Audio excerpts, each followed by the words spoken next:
مصدقہ و مجرب وظائف جاننے کے لیے ہمارے چینل شفائے رحمت کو سبسکرائب کریں۔ بسم اللہ الرحمن الرحیم، نحمد و نصلی و نسلم علی رسول الکریم۔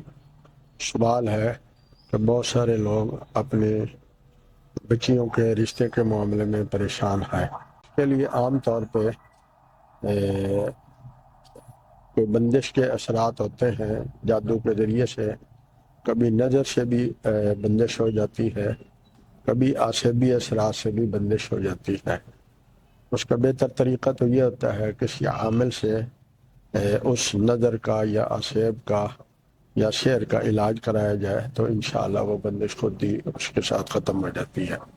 لیکن جن لوگوں کو کوئی میسر نہ ہو تو ان کو طریقہ یہ ہے کہ والد والدہ کوئی محرم جو ہے وہ سورۃ فاتحہ 41 بار پڑھ کے دائیں کان میں پھونک لگا دیں، آخری دو قل 41 بار پڑھ کے بائیں کان میں آگے پیچھے درود شریف، اور یہ عمل صبح شام کریں۔ اور خود مریض جو ہے وہ روزانہ 2 نفل حاجت کے پڑھ لیا کرے اور 500 بار حسبنا اللہ و نعم الوکیل آگے پیچھے درود شریف، اور صدقہ مصیبتوں کو ٹالتا ہے۔ والسلام علیکم ورحمۃ اللہ وبرکاتہ۔